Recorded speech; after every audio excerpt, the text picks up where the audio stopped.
Today's episode is brought to you by the Pre-Market Movers. Check us out at thepremarketmovers.com. We are your number one source for everything Wall Street related, broadcasting to you live on social audio platforms worldwide. You can catch us on Clubhouse as well as Twitter Spaces, Mondays, Wednesdays, and Thursdays at 7:30 a.m. to 9 a.m. Eastern Standard Time. Check us out online at thepremarketmovers.com. That's thepremarketmovers.com.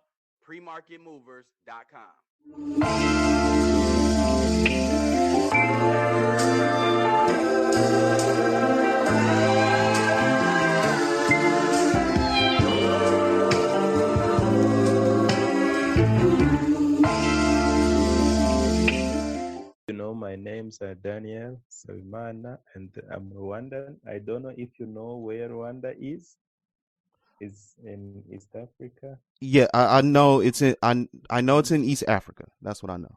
Yeah, bordering with DRC, Congo, Tanzania, and Uganda and Burundi. So I was born in a Western province, direct to the border with DRC, Congo. It's the big country, and I know you know that.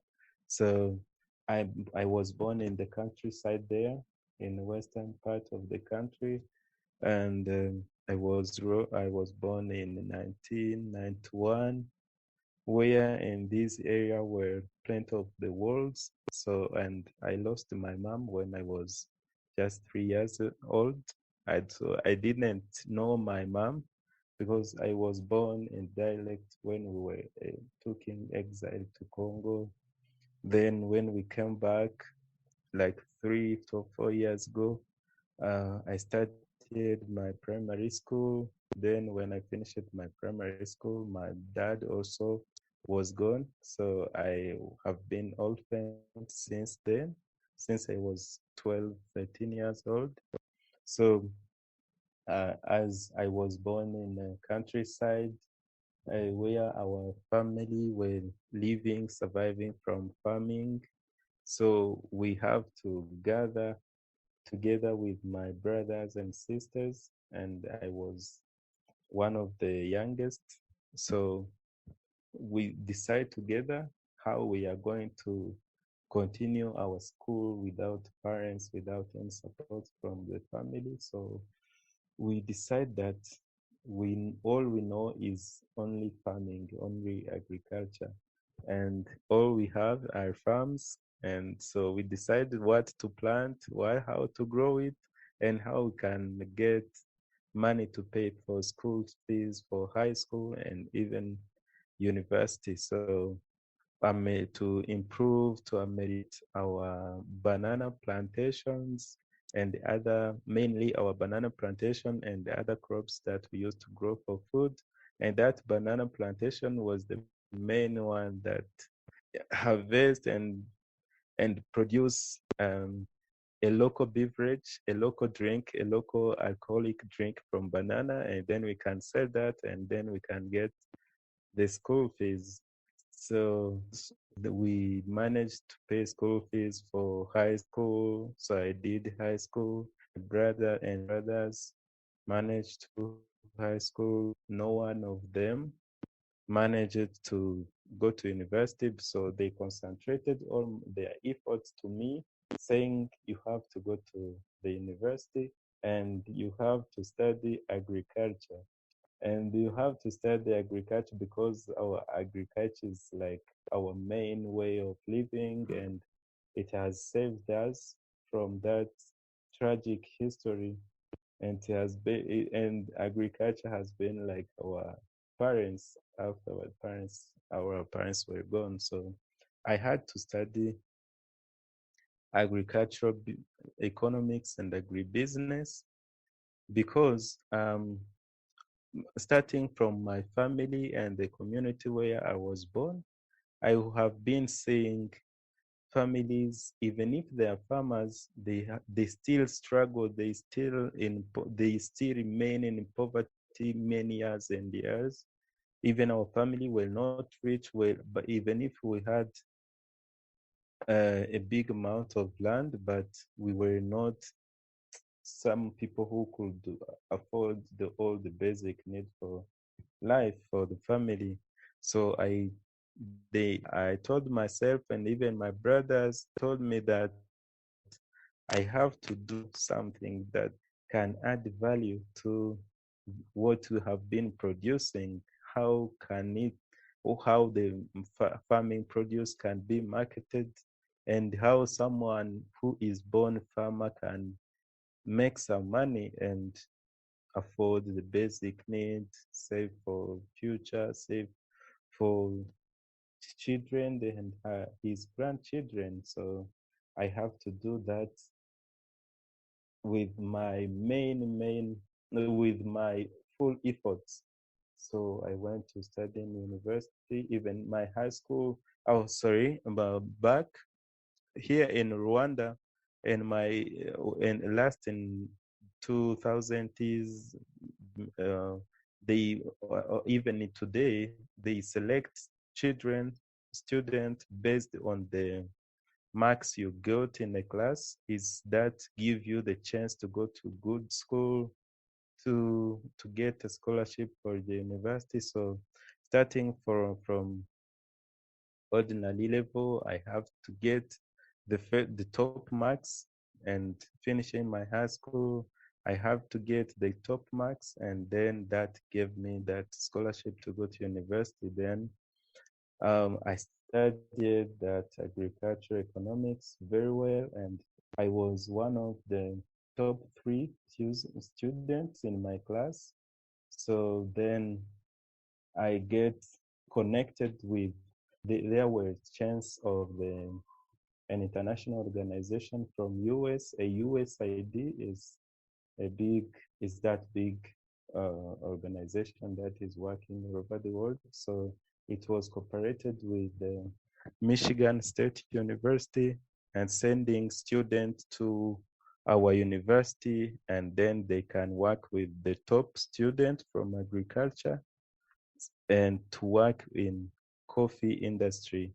And so I got that chance because I was one of the top in my class.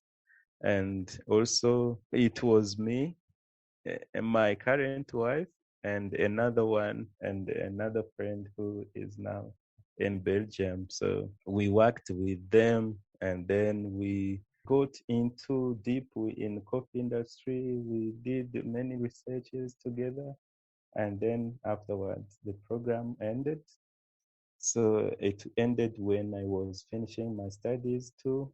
So I had to look for an professional internship still in the coffee industry. I went to a small coffee company that used to do roasting and roasting coffee, and then doing a cafe beside that small roaster. And it's where I met Sarah in 2015. We met there, and I was doing roasting that time, and then being the barista at the same time.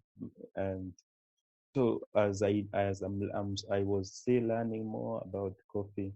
So Sarah came there as our client who were coming to buy some coffee, and then we sat together. I how my journey, my life, how I have been, how I arrived there and doing my internship. And she asked me what your dreams are, and I told her that my dream is to try to do something that can transform agriculture, can transform farmers' lives in rural area, is my dream from childhood. So, and then she left that time, and when she got that idea that we are working on it now, she told me that I'm the right person to partner with her, to start to work with her so that we can be successful on that. So I had to step out from coffee and then go to tea now that we are working in now. So I had to Sarah gave me an opportunity to go to another firm that was processing tea, and I took internship there, and we met many research.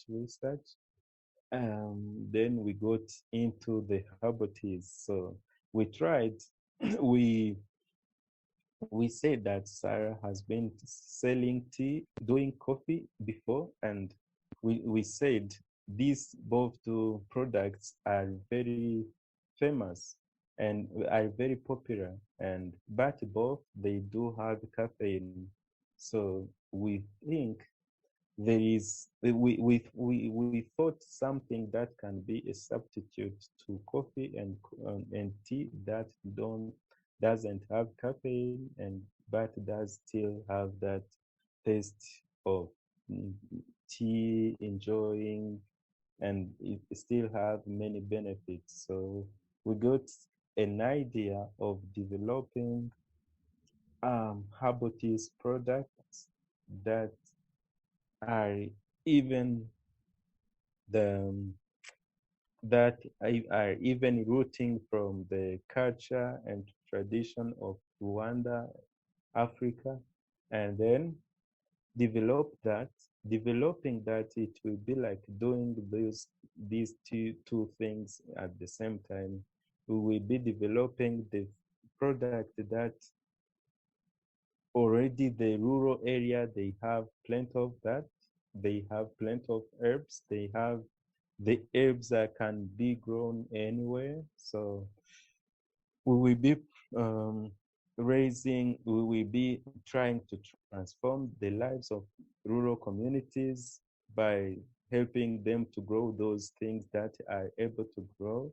And then we will be doing some kind of entrepreneurship, very new entrepreneurship. And we are now we have been those years we were the first one to have that idea in this country, and then we started that, and it was so much, yeah, it was so much, I cannot say struggles, but it was so much lessons to, in that journey, starting new things, with a new place, new way. So it has been big lessons. We have to contact many people, we have to learn from many people, we have to learn from our mistakes. And now I hope you talked to Sarah and she told her about how successful she's getting, and so we are now getting on the level that we are now proud of, and we are when we can see our way forward bright. So yeah, it's how I came to work with Sarah. In summary, it's yeah. I want to hear your story. It's enlightening, and the way I see it is, you and your siblings just said we just got to do what we need to do to take care of the family, and then take care of the community. And I find it interesting is that collectively, everyone within your community works together. Whether it's Yeah. whether, hey, I'm gonna start the farm here. You go to school and learn more about the farming, or you learn about the seed and buy the seed and work the farm. And what I'm hearing from your story, it's its own economy. And, the people who are listening to this, I'm on a Zoom call with Mr. Daniel, and, he has his family, he has his wife, he has his home, and he has his work. What is there more to ask for? If I'm being honest, what's more there to ask for? There's okay to want a little more and to be better and to grow together. That's fine. However, if you have your economy in your community, you can build something. You guys are farming tea and coffee currently, correct? We are now farming the tea, the herbal teas, the herbs that are being transformed into herbal teas now. Yeah. How many different teas? Is it one kind of tea, or do you use a blend of teas? Yeah, we use a blend of tea. We are growing many botanicals, and then we processed them, and then we made some of them, like three of them, to make one blend. What would be the process for you? What's the process to like from growing the tea to putting it into the product that you guys are making? We collect seeds, botanical seeds, herb seeds. We plant them. Then when it's time to harvest, we harvest them. Then we have drying racks indoors. We dry them indoors, and then there is many different ways we process them and crush them, sift them, and then we have finished products uh, from one type of herb. Then we have another type of herb processed. Then we do blend some of them and to get some tea. Yeah, maybe if you would like, after our meeting, I can share with you our marketing sheet, and you can see some type of blends we do have. Okay, I'm very interested. It sounds like this is a pretty big production that you got going here. Yeah, how big is your farm? Yeah, we started small. We are still very small. We have like 1.57 acre. So it's still small. It's still small. We started small, and we keep expanding as we succeed. So it's a new thing. It's a new product, a new market. So we had to start small.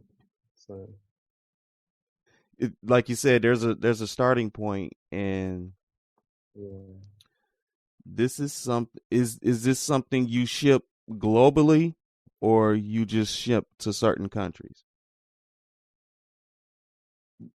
Yeah, we are selling in locally in Rwanda, and then but we started to ship that tea to US now. Okay, now that's the question there. Let's speak to the people of Rwanda that's listening that may not be connected with you. How could how could someone get into the process of building out their agriculture and selling it to the United States? You mean how can someone grow something here and then sell that to United States? Yes. We have a farm, we process our products, and partnering with some already operating factories that are shipping their products, food products, to abroad. So we have a friend who is running uh, another company that is doing food and exporting that. So we cooperate with them for exporting paperworks and other stuffs for now. But this we are doing that in the meantime as we are growing, and we can do that ourselves. Once we are fully certified with all documents in place, we can then ship them to everywhere we want. But for now, we are growing a product, drying them, processing them, but we have to cooperate with another company operating the company that can help us to ship them to US now. It sounds very tangible that someone can actually do that. Just to paint a picture for who's listening, because you live in Africa and that's the best soil. Like, to my understanding, everything grows in Africa, or everything can grow in Africa. Um, what are some of the things you and your team have experience in growing? Because you say y'all grow the teas now. Y'all had a banana plantation. Is there anything else? Like other crops that can be grown here in Africa or in Rwanda. Hmm. Yeah, too many crops. Too many crops can be grown here. Yeah, it will be huge list. Yeah, there are many type of vegetables that are grown here. Many types of root crops like a potato, Irish potato, sweet potato, yams, many crops, many root crops that can be grown here.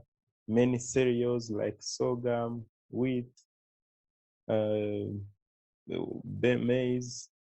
Yeah, too many crops that can be grown in Africa. Yeah, since we are having like a good climate, a tropical climate that have good balance of sun and rain and good temperature that cannot go beyond 30 degrees Celsius or go below 10 degrees Celsius. So there are many adaptable crops and we have many variety of trees that can be grown here. So yeah, we have a good mix of uh, e- ecological condition that favor many variety of plants to be grown here. Yeah. What is your 5-year plan for the company?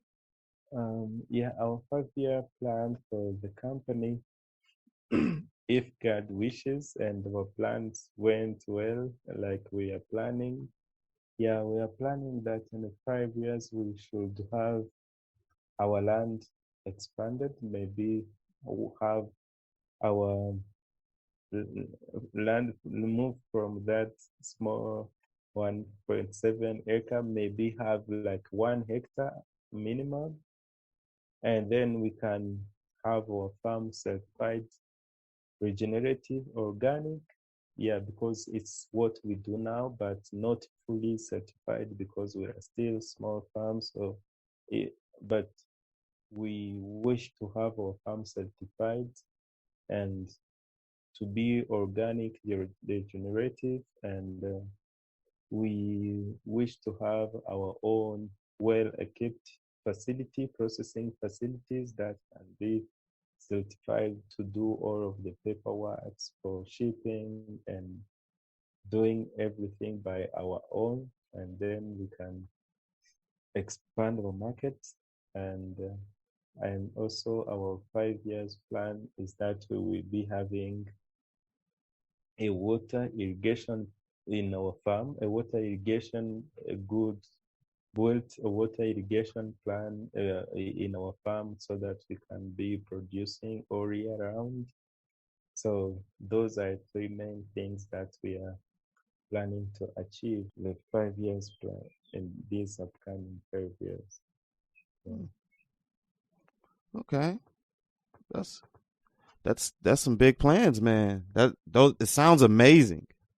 It really does. Yeah. Because if you do that, well, when you do that, you it builds that self-sustaining economy again, and Yeah. Yeah. not only it opens up you to new markets, but it can open you up to new industries as well. Yeah. And Yeah. Sure. I love the way how you guys think, because to have that collaborative effort, you know, Mm. that's also gonna get bigger too as the company gets bigger, and Yeah. it's refreshing to hear that. Um, okay, I wanna ask you a personal question, if that's okay. No problem. Yeah. Um, because most people most people can't relate to losing your parents at a very young age and not understanding and still having to move forward with your life. Yeah. Yeah. You were present when you were saying most of people. Most people um most people don't they can't understand having to grow up being an orphan and losing their parents at a young age and still having to live life. And it's hard to ask the question because I truly don't have the perspective. I want to try to get some though, however.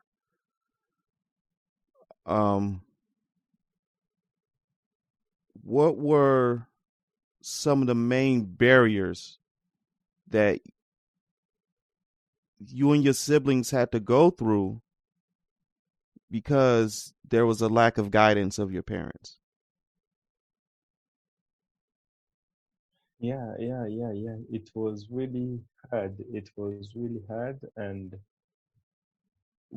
it was really hard to to go by yourself without your parents' guidance. So everything you have to do like at your own way, and we've not experienced. So we have many obstacles, some of them. Um, we didn't know what our our parents' plan were because we lost them when we were still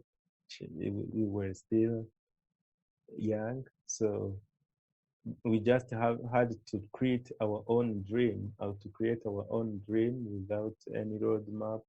So it was like innovative life. You have lived like innovative life, you see, and it's where many orphans get lost, and when they fail they don't have anyone to cancel or so. But we thank we are thankful that we managed to pass through that innovative life. It was like innovative life. Everything's like you and the earth doing it, trying to create your own way to go. So that was the biggest challenge. And I would say that it was that the main thing that was really um, a big challenge in our lives. And also it has been, but it was big challenge, but also I'm thankful that I got through that challenge because I have opened up my mind. I have opened up my mind in two ways. As I told you, I work with Sarah, who supporting the women, and all these businesses that I have been telling you, we are working, we is a social enterprise, it's not our own enterprise. Is we are supporting this business so that it can sustain the development of the women who we work with. That business of herbal teas is women's cooperatives business. So it's I'm very glad that I'm working with those parents. They are like my mom's Sarnos, and it's one of the key that helps me to work with them very well, because I know I have to treat them like my moms, who I didn't ever know. So when I saw them, I know this is what I could have been helping my mom. So I have to commit myself to help these moms because I know they have their kids. So they have to we have to do something to help them create a future or a roadmap for their kids so that they can arrive on their dreams faster. So with those obstacles, I have been delaying. We delayed a lot my life goal. So but it has been a good thing for me to try my best whenever I meet a parent, to try my best to help him. So when he's or she's still alive, to try to help her kids, to help prepare the kids for her, to prepare her kids or his kids future. And also, um I was married to a wife who was also an orphan, and she's also passionate. She has been passing through these kind of tragic life. So she has been also very smart, even more than me. She has been traveling in Israel to do some more internships about agriculture, doing things like those. So, and she could save some money. And when we got married, so she decided to start something for orphan or people or kids who are vulnerable, who are living with the family, with the parents, even if their parents are still alive, but they are very, like, I can say they are poor, they are still poor, and they can't plan anything for their kids. So she started a kind of an informal non-profit. She's gathering these kids every weekend here at home, so she can try to look up to them. She observed their potential, and as she's doing anything to make some money, she saves something apart, saying that these kids have to be, once she found a potential, or she found the potential, he will be there to support. She will be there to support. And also, I have included that in my life saving, that I have to save for those kids, that my wife is looking after them. So it's something that the main obstacle that I made. I have been living the life of innovating everything without a guidance, without support, but it has opened up my mind and my heart that I have to help these people who are passing through my tragic life, the same as I passed it. Yeah, and I love to hear that, because you should. You know, these are the elders of your tribe or village or whatever word that people would like to use, and this these are the people who holds the most wisdom. You know, usually. So regardless of whether they're rich or poor, that wisdom is worth something. And Yeah.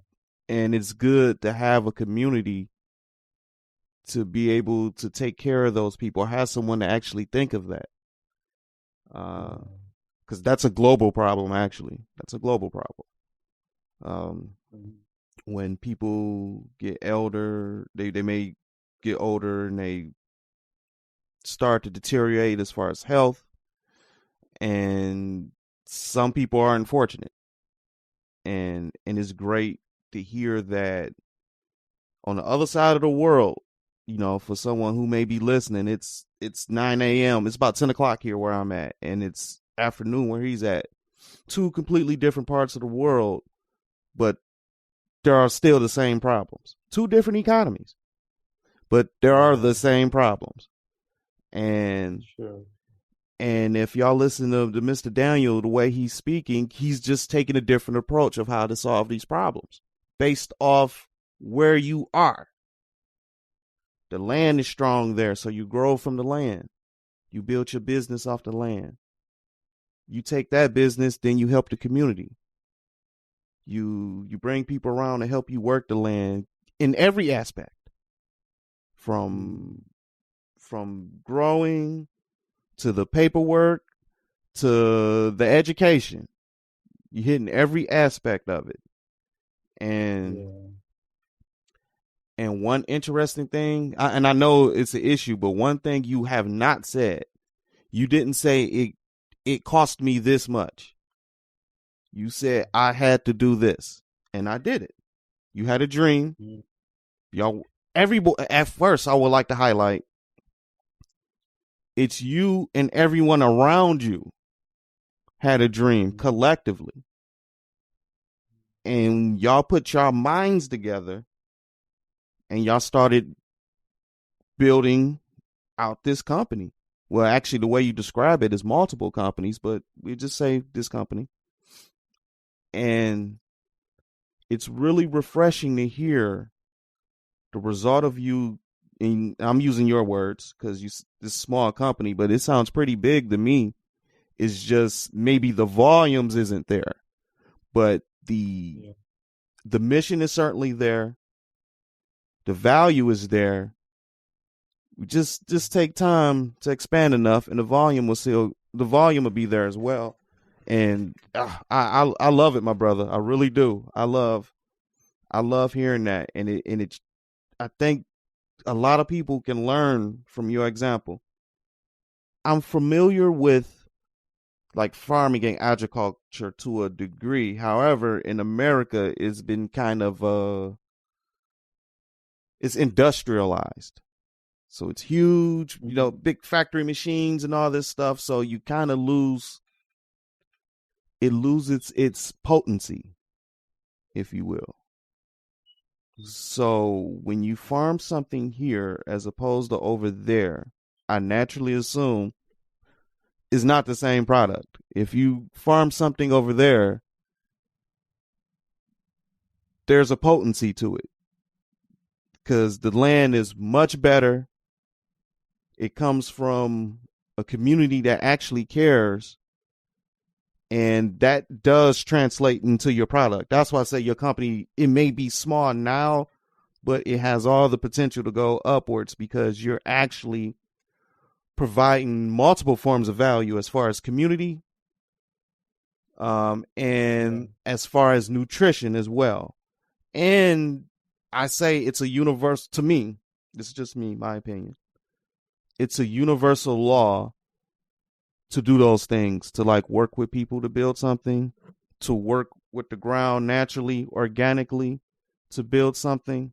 I believe those are laws within the universe, or however we want to translate them. You could translate them to your religion or spirituality, however you may see fit. But however you see it, I think it's pure. It's really pure. Well, first I'm rambling a little bit, but I would like to know, well, first, what is there anything I can do to help as far as I'm a podcaster. I talk to entrepreneurs across the world. That's all I really do. However, if I can spread your company and your community anyway, I'll be honored to do so. Mhm. Yeah, that would be a great contribution. That would be a great contribution. Yeah, it will be something that that we can discuss with Sarah, and to be a super great contribution. Yeah, spreading what we want, what we do all over the world, wherever you can reach. So yeah, that would be a great contribution. Yeah. It is something that we can find a way with Sarah, and together we can do something. And thank you so much for that. No problem. No problem at all. I'm gonna turn your mic up. Is there anything, because I got you here now, is there anything you would like to share right now as we speaking? Anything? Yeah, I think I shared most of them, but yeah, something that's yeah, but I would like to know you a bit. Yeah, I know you're Parrish, you're a podcaster, you talk with but I don't know who you are, um, why you decide to work with entrepreneurs. So why, if you can tell me a bit about Oh, okay. yourself and why you do this, I would appreciate. Okay, that's fair. Well, I'm Parrish Patton. I live in Detroit, Michigan. I'm born and raised here. Still live here. 35 years old. Well, I grew up in the inner city of Detroit, different kind of poor. Not so much agriculture, more concrete. Growing up, I didn't know what I wanted to be. I met an entrepreneur, and he started talking to me about entrepreneurship. I didn't even know what the term was. And when he explained it to me, to where, you find opportunities where you build businesses, you invest your money. This is how the world economy works. That's when I knew that's what I wanted to do. So after that, I finished school. I ended up getting a job, and I just studied everything as I could. I read as many books as I can. I talked to as many people as I could, and I've tried as many businesses that I think that I can handle. From You tried many businesses? Oh yeah, I'm Daniel. I'm up to about 8 businesses now that I've tried. I've had a t-shirt business. Running? 2 of them are still running. 2 are still running. Now, what led me to podcasting was I was actually working on my t-shirt company at the time, and I started listening to podcasting, and why I like podcasting is because there's no censorship. You can say what you want for the most part. So just like me and you are talking about whatever we want to talk about, I thought that was cool, because here you got all these televisions, you got these ads, and it's all sold towards consumption. You watch an hour-long TV show here, and you got all these commercials. They're just trying to sell you something. But with a podcast, it gives an opportunity to have a real conversation. And that's what drew me towards it. So 2016, I ended up getting the opportunity, me and a good friend of mine, to go into the studio and start recording podcasts. So I did that, loved it. However, it cost money. So after a while, the money dried up. But by then, I had enough information to say, hey, I can just take my time, buy the equipment, learn the process of the business, and study other podcasts. And then you can come back and do your show. And that's what this show is now. Well, one of them.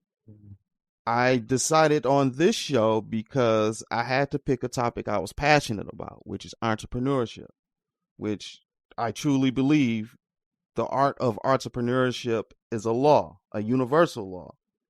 If we was to go back in time before there was currency, people traded with one another. People will take a skill, whether it's farming or foraging or creating weapons or cleaning, pick a skill, and people will exchange for that. Society has changed now. So I think we should have discussions on entrepreneurship on all levels in all different locations, such as the differences between you and me, the differences between open up a shop or open up an online store. There are many ways to do it. So I figured that's something I can truly talk about constantly. So that's what led me here. Serious entrepreneurial nerd. Like, if you say you have a business idea, I want to hear it. Not only I want to hear it, I even want to hear just the ideal of it. Like, maybe you say, hey, I got this idea, but I couldn't execute on it right away. Like, that's fine. It may take you some time, to do some research and figure out if you really want to do it and come back to that. I truly want to hear. So with that, I figured, let me start a podcast around, because it's something I'm truly passionate about, and it's something I can truly care about. And there's always something to talk about as far as that, from my perception. Does that answer your question? Yes, yeah. That answered my question well. Yeah. My my another small question is, why did you prefer podcasting, not going to YouTube's? Because here podcast is like, it was my second time to hear about podcasts. We are very familiar here with YouTube, people upload the conversations like this on YouTube. Why did you prefer podcast other Um, than YouTube? why I pick podcasts other than like YouTube for like videos? Is that what you asking? Um, Yeah, yeah, yeah. well, I'm starting audio because I have the most knowledge in audio, and Mhm, it's faster to upload, and it's a target. It's the audience that I'm targeting.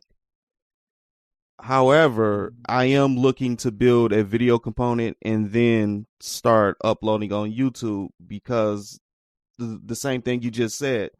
YouTube is across the globe and everybody's familiar with YouTube. And a way mhm. to strengthen the podcast is to go on YouTube. I just haven't gotten there yet. Actually, before we got on the phone, I was spending all weekend trying to figure out, is there a way I can record us talking so I can put it on YouTube? But still, I'll need more time. I haven't done it yet, but that is the plan in the future. Soon future, like this year. I plan on to get that done by this year to have a video component on YouTube. I'm just starting getting my team together. There's ways I can take my audio and put some audio up on YouTube so that the YouTube audience can see, can listen. I am in the process of doing that, but I'm also in the process of adding a video component as well. And as far as audio, some people are when I approach people, some people are camera shy. So it's easier to sell the microphone than the camera sometimes, you know. I come to approach a person, I say, "Hey, you want to be on my YouTube channel?" I don't know, let me think about it. But if I say, "Hey, you want to be on my podcast?" I do the same thing like we're doing now. Like I only use Zoom so that we can see each other and connect. But it's all audio. And a lot of people say a lot of people are a little more open to that in the process that I am. I'm still small as well, but Mhm. I'm growing, and I grow based off the number of people I meet. You know, gentlemen such as yourself, people like Sarah, and the more people I got lined up. And that's why I like this business, because I can build a community with my voice and my cell phone. You know, you don't really need much to do this. And what I like about this is, you, with podcasting or creating content in general, you talk about what's inside of you, or you can talk about a solution to a particular problem. And it's like, I'm hearing your story, and it's like, wow, it's like a very well placed podcast there would do great in Rwanda. You know, if you just had one person just spreading some type of message where all the people can get it instantaneously on demand, I think that could be powerful if it's not already being done. Yeah. Wow. So yeah, the last question. Yeah, you have. Yeah, yeah, I have something to share, but I'm still young to learn. Okay. Yeah, and you have been talking to. I hope you have been talking to many different people in different parts of the world about the entrepreneurship businesses, and yeah, and they have different views uh, on the entrepreneurial ability and entrepreneurial ideas. So, what do you think about the youth from Africa, from this developing world, and about what do you see any potential that, yeah, because I'm asking you because, yeah, sometimes based on different circumstances that are happening these words, some people are not feeling, even me and others are not feeling like confident to do something and diving into it with full efforts. So but I think based on your experience talking to other people, what would you tell someone like me, someone that's who is in Africa or in developing world about entrepreneurship? Is this something that he or can if you meet someone who is developing in this area of entrepreneurship in these You countries. you saying hold on? You're saying like, what are my views on how to help the children as far as entrepreneurship in developing worlds? Yes, yeah, because there are some of them, yeah, in our culture, people want to get jobs, want to get job, and they are not confident about doing something, developing something, starting something. And another very, very big issue, but I know you know that they have to live. We have to live. I cannot exclude myself. We want to leave our place and fly to America, fly to Europe, to just go there, living the opportunities. So, but as someone who is committed to work from here, do entrepreneurship from here, even take initiative to develop my fellow youth here. So I would like to get your view based on your experience. If I can keep doing this, like, yeah. From my perspective, I would say, and I say you guys are already doing this, is trade. Figure out trades and Mm, education. And when I say education, I mean tangible education. You know, mm, institutionalized education is fine, sure, because you get paperwork to back you. You can come back and you can use that globally. However, I think if you tap into as many actionable trades as you can, such as like, agriculture, like you say, you want to get the water treatment plant. Like once you get that water treatment plant, that creates new jobs there. I also agree with utilizing technology. You say YouTube is big there. It should be more education on how to get on YouTube, because that's how you spread the message. That's how you build your media, and your media is what tells your story. I suggest podcasting. You can do it. You can do a podcast with just your phone. There are ways.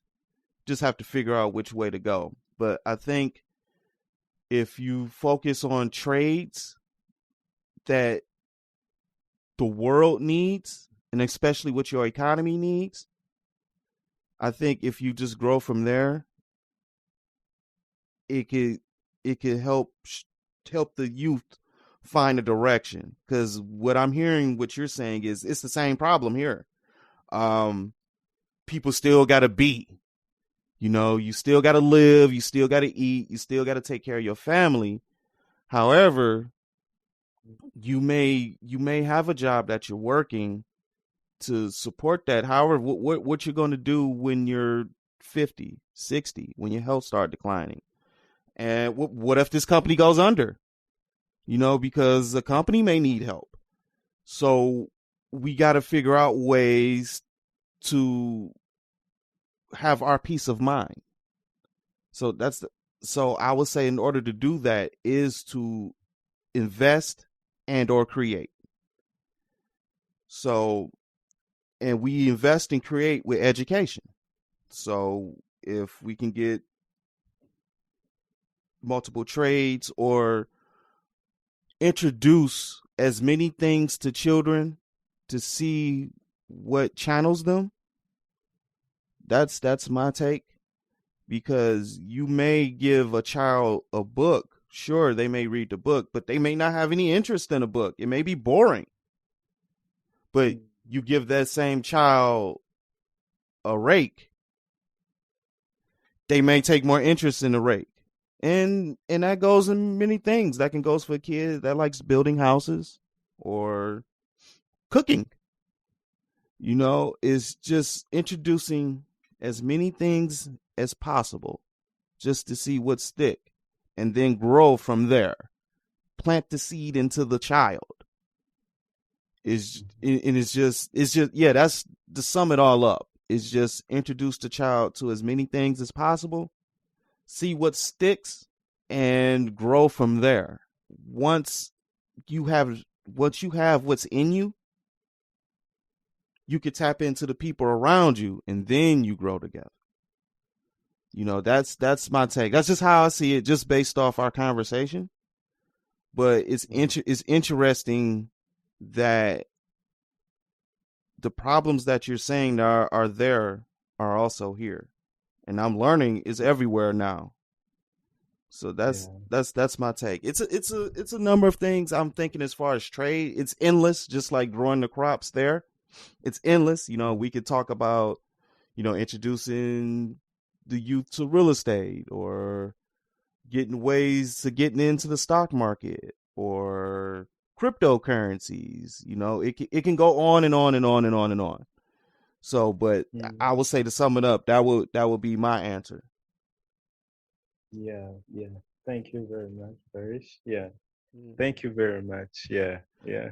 And I always curious. I'm in agriculture, but I hear my fellow youth asking some questions about those um that point you finished by. Yeah, I'm not very interested in that area, and I not know more about that online financial markets, those type of things. Do you have any information about them? I have, Yeah, well, that's something I'm learning still, but I do, if there's interest, I have people who can teach that. Yeah, I got many questions about from my friends of my age asking me about financial markets, but I don't even know that. So if you can link me to that people, but it's no rush. Anytime you can get time, you can link me to that, and you can pass those links to those people. Okay, cool. Well, as far as that, I'm probably the guy to talk to, because this show, those are the people I talk to. I talk to the people in the financial markets. I talk to people in the real estate markets. Some local, some international. So if it's any information I can help get to you, I definitely get it to you. Because I understand the market operates a little differently in Africa than it does in the rest of the world. I can't answer the question, but I'm thinking of 4 people right now in my head that I think that probably could answer that question for you, or even hold like maybe a crash course or something for the people of Rwanda. Say, hey, here's the opportunity right here. You don't have to take it, but it's here. It's just good to know, because I'm not the best at it. I'm still learning, but I understand I understand the ability just to want to know, because if you know what's going on, you know how it would affect you. Oh no, thank you, man. This has been great. This has been great. I had to do it a little differently today. I just talk to you, man. Just tell your story, and I did record it. I just recorded your story, and I'm gonna focus mainly on your company for the most part, and what you had to do to obtain that company. Is there a website or anything you would like to share? You would like me to leave for the listeners? For the listeners, yeah, we do have Instagram page called Ubuzima Garden. Yeah, that Instagram page people can follow. Yeah, and also Sarah's website, and Africa Healing website, and drinksalida.com. Also, Sarah used to refer to our products and what's going on with our project here in Rwanda. So people can follow all those channels, Sarah's channels, and they can, they can get to know what we are doing. Yeah. Okay. Thank you. Yeah, thank you. I'd like to thank you guys for kicking back with us If you want to connect with us on social media, you can follow us on TikTok, Instagram, and Facebook at the Entrepreneur Kickback, all one word. We also building out a YouTube channel. You can follow us on The Patton House on YouTube. You can also catch me on Twitter. If you want to hit me up on Twitter, I'm at Podcaster Patton on Twitter. I'm also on Clubhouse. If you want to hit me on Clubhouse, you can hit me at ppatton248 on Clubhouse. Also, if you want to check out our website, theentrepreneurkickback.com. Right now, you can listen to the show, and it also connects you to all our social media and our links. And you can listen to us on the website and all podcasting platforms. I'd like to thank you guys. Peace.